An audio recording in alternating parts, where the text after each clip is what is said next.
Hello, you guys. My name is Marco. Hope you guys are having a wonderful day. In today's video, we're going to be talking about a green screen. That's what we're going to be talking about. Now, here's the thing. I know there's a lot of channels out there, people out there that have made videos about this, but I feel like I could take a crack at it. Maybe I could say certain things that a lot of these other ones haven't said. So, who knows? I haven't seen those. I've seen them, but like a long time ago. And now I'm like, you know what? I want to take a crack at it. So let's begin.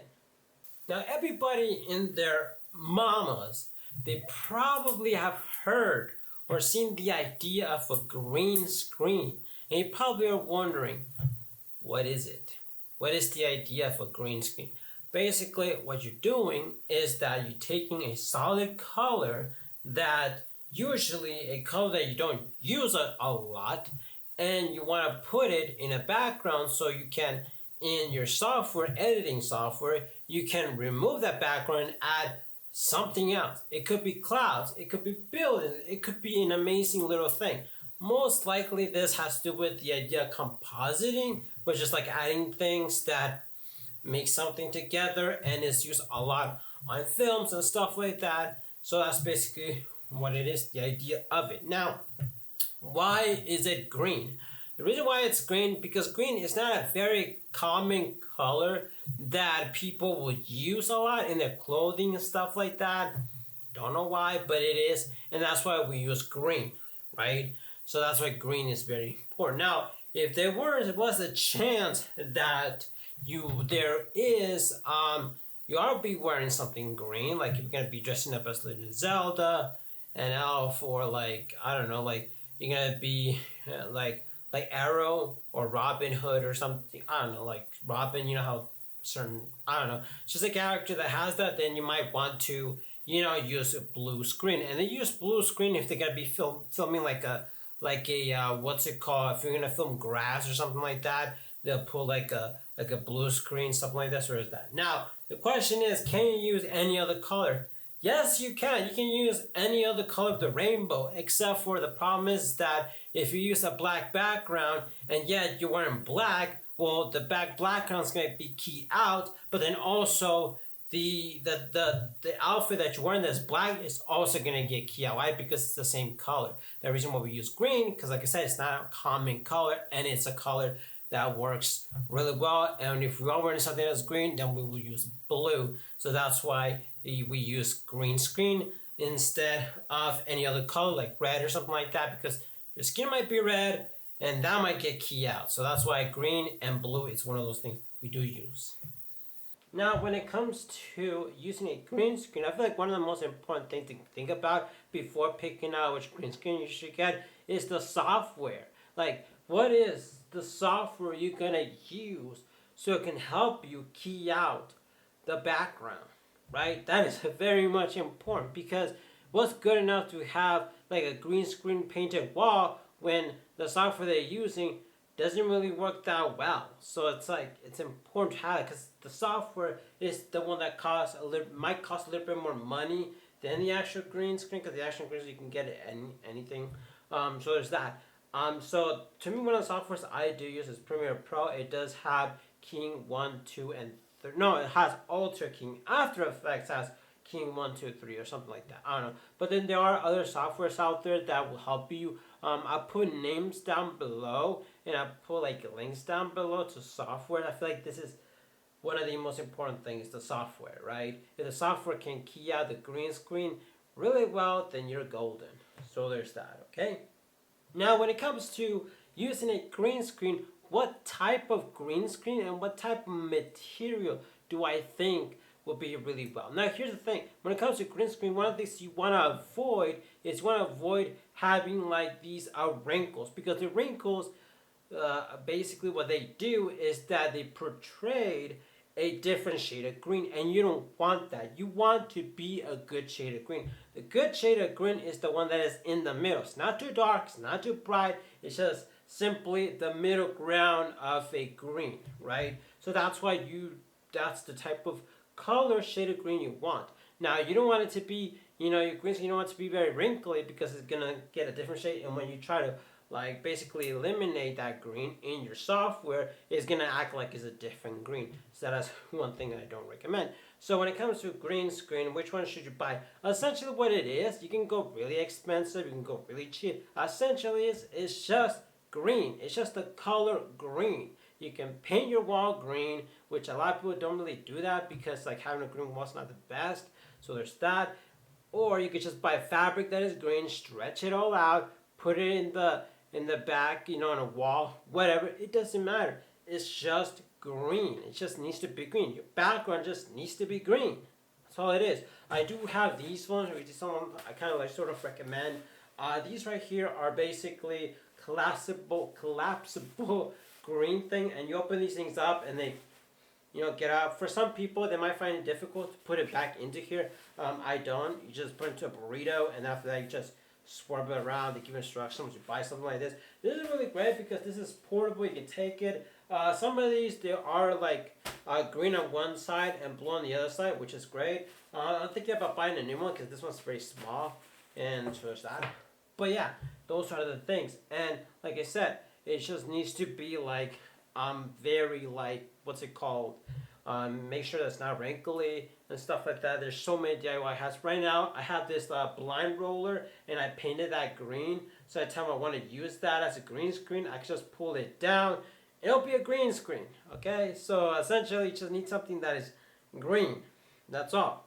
I would recommend this because get a much bigger one, not this one, but like because it's a lot portable. You can take it anywhere. So there's that.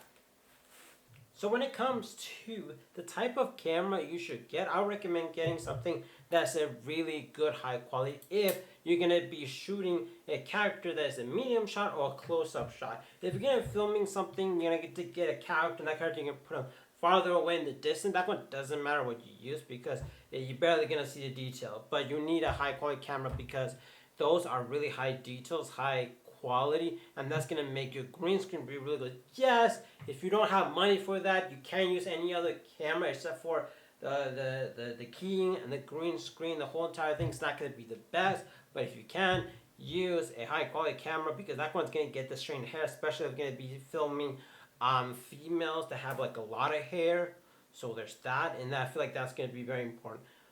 But here's the thing: a lot of people say the camera doesn't really matter if you're gonna be filming, making videos and stuff like that. But if you're using green screen, well, if you have a low quality type of camera, that means it's not gonna get the strands of hair, and then when you keep that out, it's gonna be a nightmare, or it's not gonna look the best. But if you have a high quality camera, that can easily like the quality is gonna be there, and the green screen is not. It's gonna be much more easier to key out if you have your footage really high quality. You know what I mean? I'm just saying, and it's gonna look really much nicer. That's the type of camera I would recommend if you can do that, right? Anything else, if you're not gonna be using green screen, whatever, you can use whatever camera. It doesn't matter, But when it comes to green screen, because the process of keying out, it's one of those things you need to think about. Now, when it comes to using a green screen like this one or anything else, one of my recommendations is that if you want to composite it or something like that, recommendation is to take a photo of the place you want to be cropped in first, and then take a photo of your model. I don't know what that happens. I don't know. But yeah, take a photo of your model as you're there. So then after that, once you're gonna key out, it's gonna make it a lot easier to post your model because you know the location, you know the angles, you know where, how the length you put your camera in to take that photo. That is one of the things I would recommend, and it's really good to do that. It does help a lot, so that's one of the things.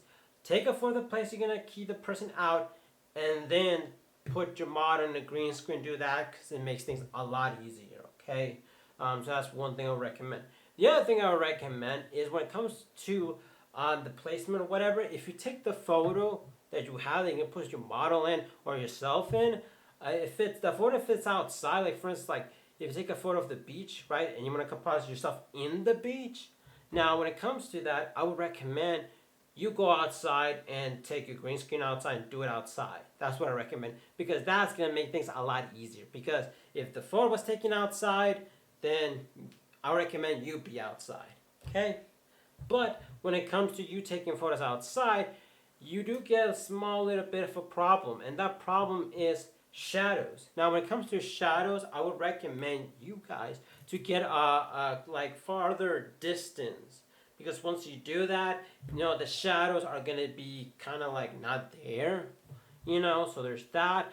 Also, the other thing that I would recommend is figuring out where the shadow is coming from. So then you can put your camera, whatever be, make sure that the shadow is in front of you. So then in your editing software, you can always like remove the front part of your clip. Basically the shot's in front and you don't have to worry about the back.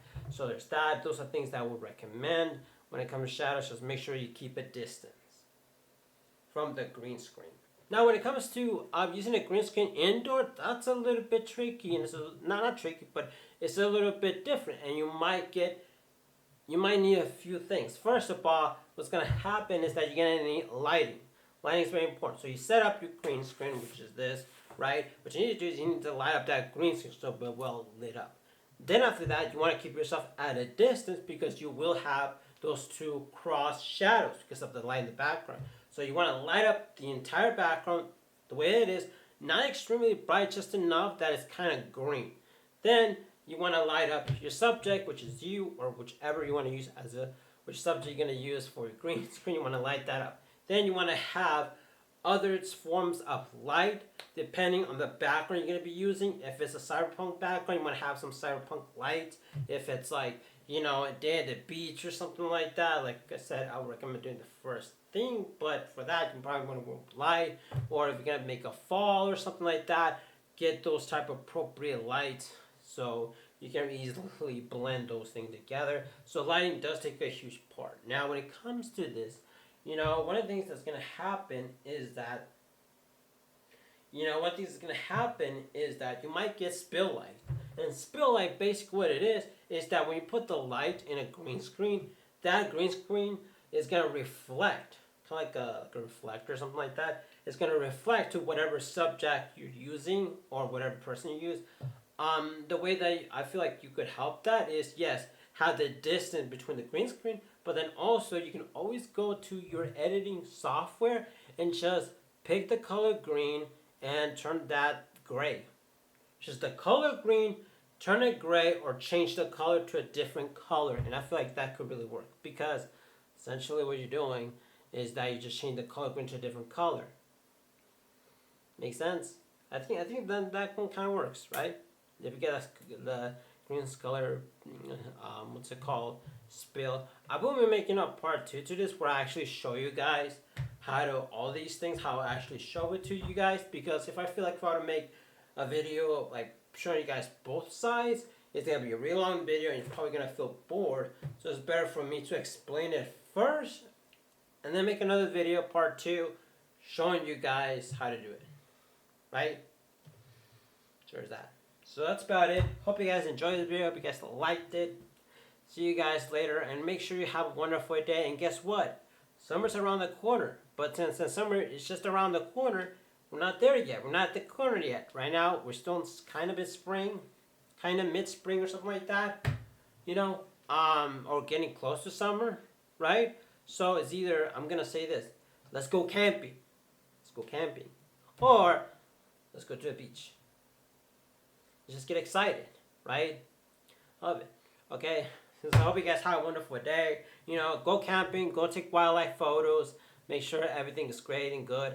And if you are going to get prepared for the summer, get into your pool, take photos of you being in your pool or something like that, or go to the beach, go whatever, take those type of photos, upload to Instagram, and just have a wonderful day and just, get creative. Go create. See you guys later. Bye.